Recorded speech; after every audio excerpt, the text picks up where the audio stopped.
जुल्फ़िकार अली भुट्टो का मैंने बताया कि उनको फांसी दी गई, लोगों ने अपने आप को जला लिया, उनके लोगों को गिरफ्तार किया गया, उनको जेलों में डाला गया, उनको फांसी दी गई, उनको कोड़े मारे गए, लेकिन एक झंडा नहीं जला, एक पासपोर्ट नहीं जला, एक दफा भी पाकिस्तान के खिलाफ नारा नहीं हुआ। हाँ, इंडिविजुअल जो जिम्मेदार थे ज़िया-उल हक, उनके बारे में सख्त अल्फाज हैं। फिर ज़िया-उल हक को भी हवा में जो है वो हलाक कर दिया गया। तो आपने देखा क्या पाकिस्तान, उनके खिलाफ भी साजिश हुई, तो क्या पाकिस्तान के अंदर उनके हामियों ने पाकिस्तान के इसको जलाया, झंडे को, पासपोर्ट को। आइए मोहतरमा बेनज़ीर भुट्टो से की तरफ आ जाते हैं। बाप को तो फांसी दी गई, जिसको खुद जुडिशियल मर्डर कहा जाता है, खुद अदालतें कह रही हैं कि जुडिशियल मर्डर है। वो जजेस जो इसमें शामिल थे उन्होंने माना कि जी ये जुडिशियल मर्डर है। बाप को हटाया गया रास्ते से, वो शहीद हुए, उसके बाद बेनज़ीर को शहीद कर दिया गया। जब बेनज़ीर को शहीद किया गया तो क्या कोई एक झंडा जला, क्या पासपोर्ट जला? हाँ, रिएक्शंस हुआ, लड़ाई हुई, रोडों में दरख्त जला दिए गए, रिक्शे जला दिए गए, गाड़ी जला दी गई, आपके ट्रेन की पटरी जला दी गई, ये सब चीज़ें हुई जो कि नहीं होना चाहिए। लेकिन उस वक्त भी आपको याद होगा कि पीपल्स पार्टी के सरबराह ने खपे का नारा लगाया, पाकिस्तान खपे, पाकिस्तान के खिलाफ नहीं नारा लगाया। ये तारीख को लेके मैं आगे चल रहा हूं। उसके बाद आइए आप, मियां नवाज शरीफ साहब की आपको पता है उम्र कैद हुई, उनको सज़ा हुई, कहा जा रहा था कि फांसी दी जाएगी, और उम्र कैद हुई, जिला वेतन हुए, और उसके बाद ये जो गैर आइनी गैर कानूनी हुकूमत को, उन गैर आइनी और गैर कानूनी तरीके से उनकी हुकूमत को ख़त्म किया गया।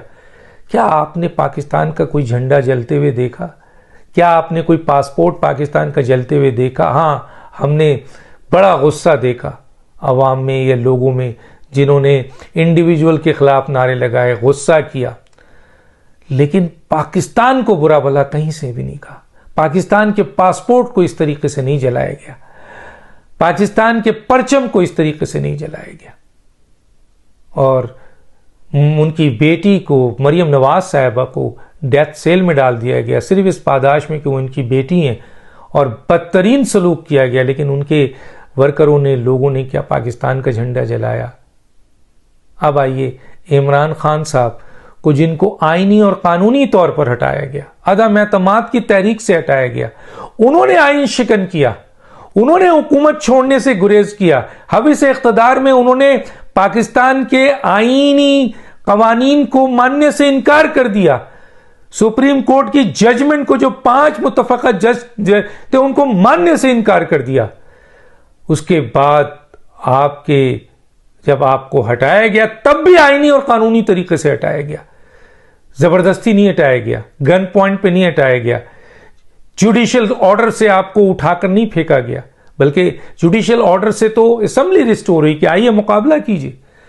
लेकिन आपके प्रोटेस्ट में परचम जले हैं, आपके पासपोर्ट फटे हैं, आपके प्रोटेस्ट में पासपोर्ट जले हैं, आपके प्रोटेस्ट में पाकिस्तान को बुरा भला कहा गया है, पाकिस्तान को आपने गालियां दी हैं, पाकिस्तान के साथ आपने सलूक किया है, इदारों को, फौज को बहसियत इदारा, जुडिशरी बहसियत इदारा, आपके लोगों ने परखचे उड़ा दिए।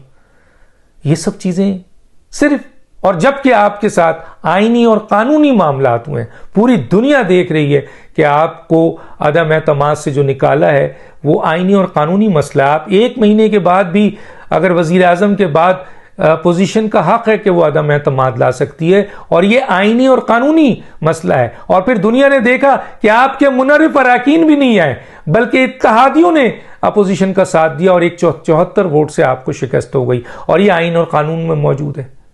और आईन और कानून में तो यह भी मौजूद है कि आपको खुद पता चल जाए कि आपके लोग अब आप छोड़ चुके हैं और आपकी अक्सरियत नहीं है, तो आप खुद इस्तीफा दे दें। लेकिन आपने नहीं दिया। आपके सदर ने 91(7) के तहत, उनको इख्तियार है कि आपकी अक्सरियत खत्म हो गई तो असम्बली का इजलास बुला के आपको कहें कि आप अक्सरियत ले, यह भी नहीं किया गया। और उसके बाद प्रोटेस्ट में आपने वो काम किया है जिसमें हर पाकिस्तानी को तकलीफ है। पाकिस्तान